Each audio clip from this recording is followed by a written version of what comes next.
Behind me, I have 3 documents from the DOJ production that are emblematic of the massive failure of the DOJ to comply with the Epstein Files Transparency Act.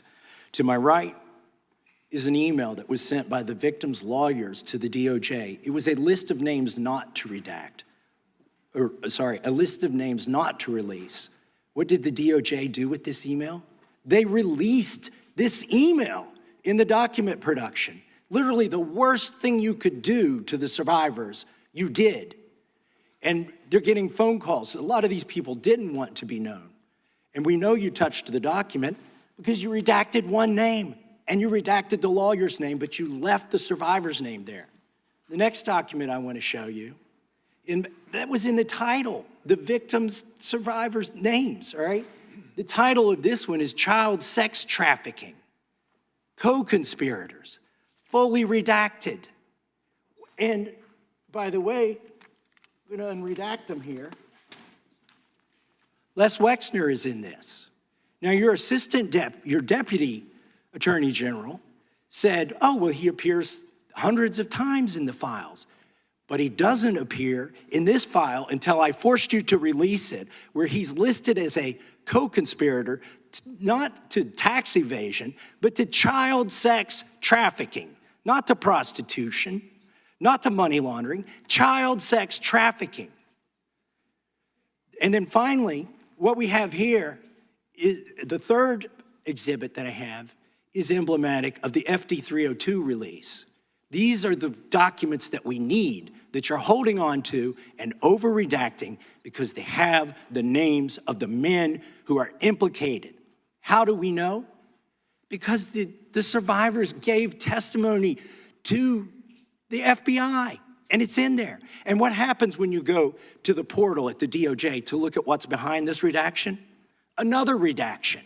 So we can't even see them. And then there's some of these files you've pulled down from the website that we will never see because we can't search the redactions. So I have several questions for you. Who's responsible? Are you able to track who in your organization made this massive failure and released the victims' names? Are you able to track who it was that obscured Les Wexner's name as a co-conspirator in an FBI document? Do you have that kind of accountability? I believe Wexner's name was listed more than 4,000 times. Yeah, I already told you that. This is where he's listed as a co-conspirator. Can I finish my answer? Come on, let me finish my answer. We corrected that within 40 minutes. He was already, you're acting like everybody's trying to cover up Wexner's name. Reclaiming my time. I'm going to answer this question. Reclaiming my time. Mr. Chairman. This isn't how this works. Can I have my time back? Mr. Chairman.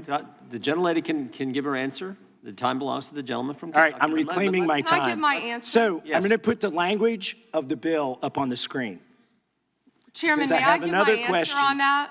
It's a political joke, and I need to give my answer on that. We'll let the Attorney General respond, and then the gentleman can move to his next question. It's my time. Within 40 minutes, you asked me a question. Within 40 minutes, Wexner's name was added back. Within 40 minutes of me catching you red-handed. Red-handed? There was one redaction out of he's over listed as a co-conspirator. And we invited you in. This guy has Trump derangement syndrome. He needs to get, you're a failed politician. Gentlemen, you need to I want you to watch the video. Mr. Chairman, please restore his time and remind the witness of the rules here. There is no credible information. None. If there were, I would bring the case yesterday that he trafficked to other individuals. Is that your position as well? My position is any victim who comes forward, of course, we would love to hear from them. 1-800-CALL-FBI. Did you ask Merrick Garland that the last 4 years? Did you talk about Epstein? I am reclaiming my time. I'm glad you're asking about Merrick Garland. You don't get to reclaim time because this is bigger than Watergate. When I don't answer a question the way you want. This goes over 4 administrations. You don't have to go back to Biden. Let's go back to Obama. Let's go back to George Bush. This cover-up spans decades, and you are responsible for this portion of it. And that's now, where the I want to know at what point did the FBI and the DOJ decide that Lex Wexner was not a co-conspirator? Because our Epstein Files Transparency Act requires you, please put it Time is back on the up. screen, please, to release the internal decision about whether to prosecute him or not, and it's not in the files, and it's not in the files for any of these other men. Time of the gentleman has Which, expired. may she answer? And he's a hypocrite because he voted against the ban that we were talking about on deep fake AI porn. Only 2 people voted against it, and you were one of them, hypocrite. The gentleman's time has expired.